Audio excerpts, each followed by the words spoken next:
este segundo bloque de MB Noticias vamos a hablar de qué nos dejó la cumbre del Mercosur, donde además Uruguay entregó la presidencia pro tempore a Argentina con un tratado de acuerdo con la Unión Europea que deberá ser ratificado. Para hablar de este tema estamos recibiendo con muchísimo gusto a Camilo López Burián, que nos oriente por dónde va la cosa. ¿Cómo estás, Camilo? Un placer tenerte esta mañana. ¿Cómo estás, Pilar? Buen día para todos y para todas. Mucho tema dio esta cumbre del Mercosur en un contexto además, digamos, particular a nivel económico, por ejemplo, entre Argentina y Brasil y con un tratado firmado. ¿Cuál es tu primera impresión? Bueno, muchas cosas para ver y para pensar. Quizá lo primero que quisiera colocar como marco interpretativo, es decir, bueno, ¿cómo leer esta situación?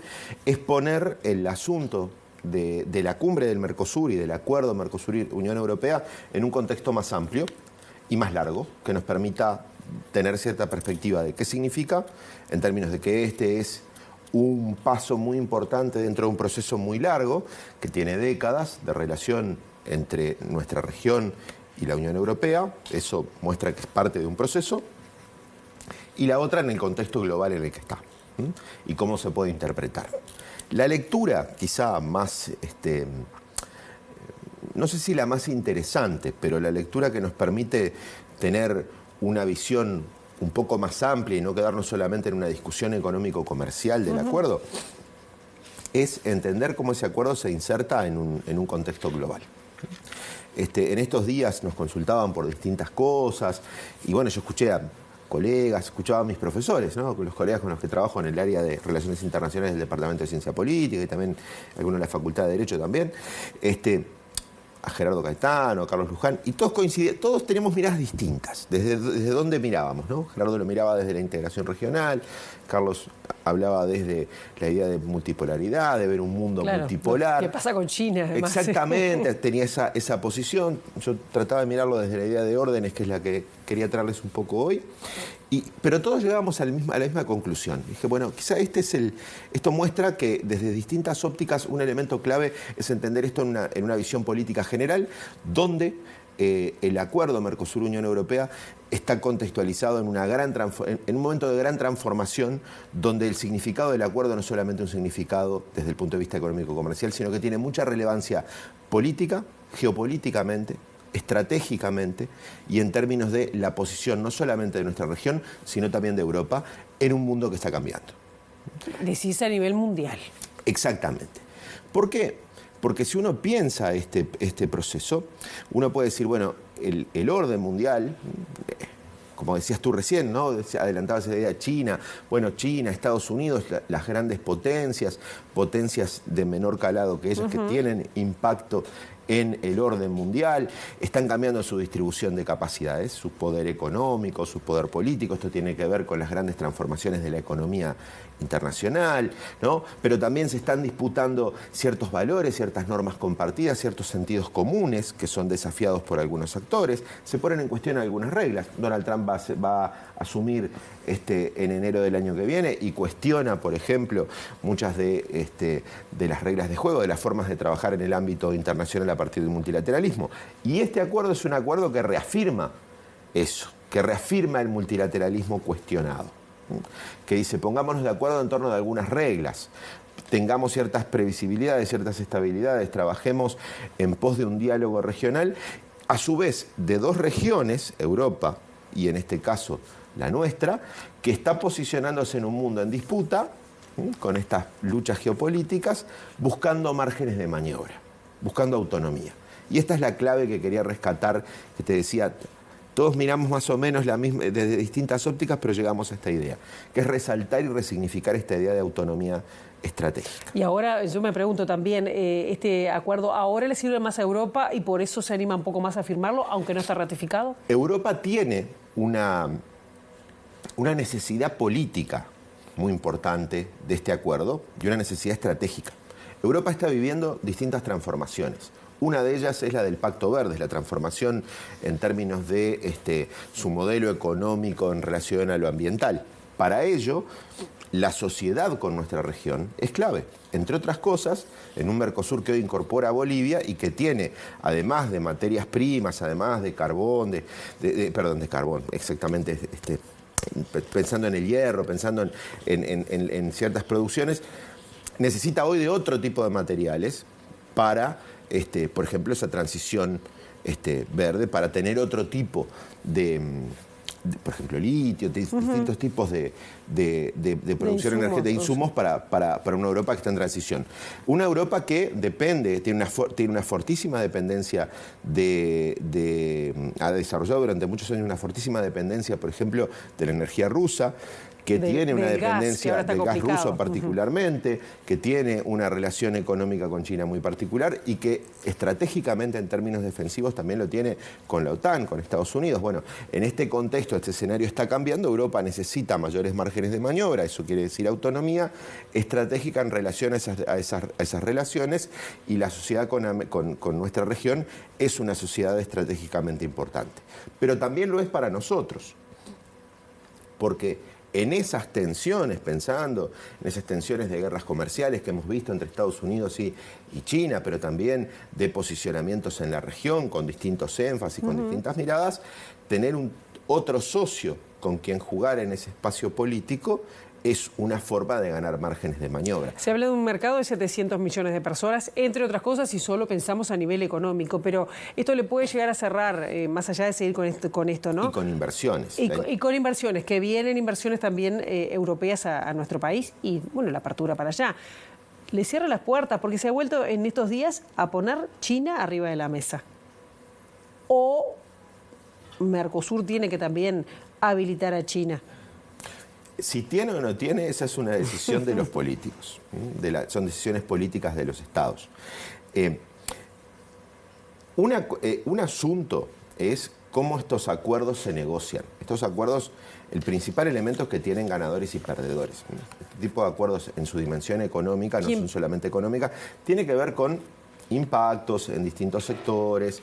Por ejemplo, la renegociación brasileña. Brasil impulsó parte de renegociación de algunos asuntos de lo que estaba acordado en el 19, que tenía que ver, por ejemplo, con el capítulo de compras públicas que le permite al Estado impulsar algunos sectores estratégicamente en términos de, por ejemplo, farmacia. Claro, que Europa se negaba y, bueno, Brasil defendió porque defiende su gran industria. Pero ¿quiénes pierden acá? A ver, quienes pierden aquí tiene, que es un poco la discusión que ha aparecido con el debate en torno al pronunciamiento del PIT-CNT. Entendamos estas negociaciones siempre como acuerdos, como grandes juegos, ¿no?, que tienen dos niveles y se multiplican por la cantidad de estados que están presentes en estas negociaciones. Así como hoy arrancamos diciendo, bueno, no podemos dividir economía de política. No podemos pensar que la política exterior, la política que sucede en el ámbito internacional, está dislocada, está separada de la política doméstica. Siempre hay que ver ese doble juego. Entonces, lo que los estados acuerdan afuera tiene que ser aceptable, sustentable por parte de las coaliciones internas domésticas que sustentan a esos gobiernos, a esos países. Y obviamente los acuerdos económico-comerciales tienen efectos distributivos. Hay gente que gana y gente que pierde. Estos acuerdos también tienen cierta previsión de cómo reconvertir o cómo tratar de transformar esos sectores para acoplarlos a esos procesos generales que estos acuerdos proponen.